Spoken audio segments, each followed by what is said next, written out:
It's Friday afternoon and I'm here at Loseley Park, which is where the Conservatives in Guildford have had an office in the past. It doesn't seem to be here any longer, and they don't seem to have a town centre address or indeed an address in the borough. The only one I can find is a postal address in Billingshurst in West Sussex.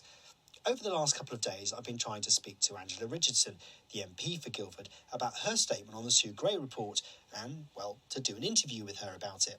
In her remarks, she says that trust in MPs has been broken and that the situation reflects badly on all of them.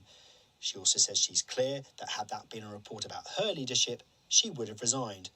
What doesn't seem quite clear is whether she thinks the Prime Minister himself should go.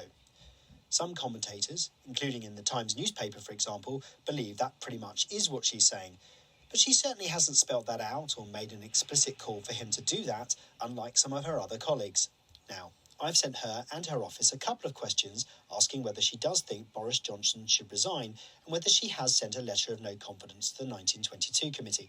That's the group on the Conservative Party which runs the selection process for new leaders, and if MPs want to get rid of their current leader, then it's the 1922 that collect the votes to do so.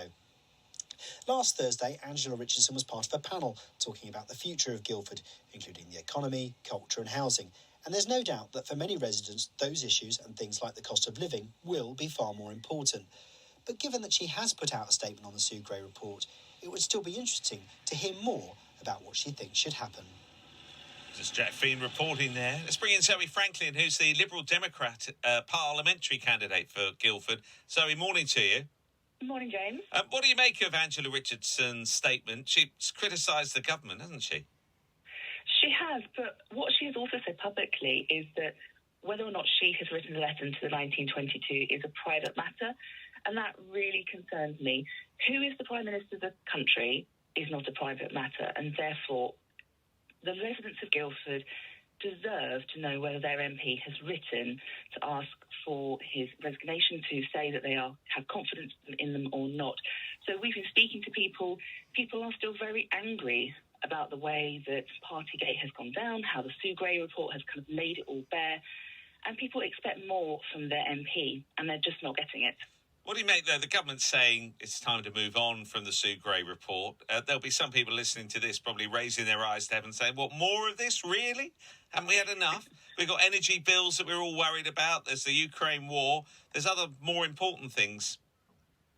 There are lots of incredibly important things, yes, and certainly the number one issue we get on the doorstep is the cost of living. People are so worried about skyrocketing bills of every kind.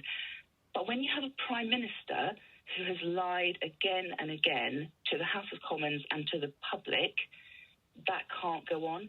People expect to be able to trust their politicians. And right now, we have a Prime Minister who lied to Parliament and to the people of the UK, who broke the law, the very law that he and his colleagues wrote to keep people safe.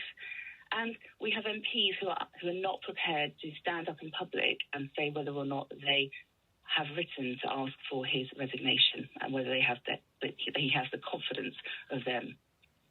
Good talking to you. Appreciate your time this morning. Zöe Franklin, Lib Dem parliamentary candidate for Guildford.